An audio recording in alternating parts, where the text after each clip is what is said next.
India trend మొదలైన తర్వాత pan India stars మధ్య క్లాష్ అంటే పాన్ ఇండియా షేక్ అయిపోతోంది. పైగా ఆల్రెడీ క్లాష్ కు దిగిన స్టార్స్ మరోసారి క్లాష్ కు దిగితే ఈసారి ఏం జరగనుంది అనే క్యూరియాసిటీ మొదలవుతుంది. ఇంతకీ ఎవరా ఇద్దరు స్టార్ హీరోలు? మళ్ళీ ఎప్పుడు క్లాష్ కు దిగుతున్నారు? సరిగ్గా 2 ఏళ్ల క్రితం నాటి సంగతి.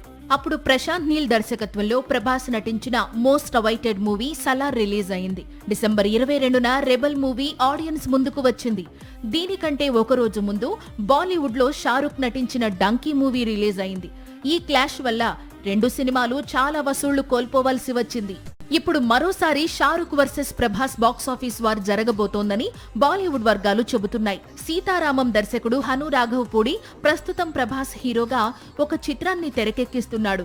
ఈ మూవీని ఆగస్టు 15 వీకెండ్ న రిలీజ్ చేసేందుకు సన్నాహాలు చేస్తున్నాడు. ఇప్పుడు ఇదే టైంలో షారుఖ్ నటిస్తోన్న న్యూ మూవీ కింగ్ రిలీజ్ కానుందని ప్రచారం మొదలైంది. పఠాన్ కాంబినేషన్ లో వస్తోన్న మూవీ ఇది.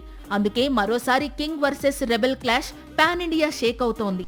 ఎప్పుడైనా ఎక్కడైనా మీ చేతిలోనే వార్తా ప్రపంచం.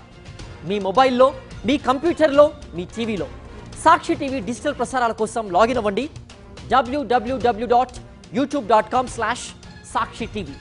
సబ్స్క్రైబ్ సాక్షి టీవీ యూట్యూబ్ ఛానల్.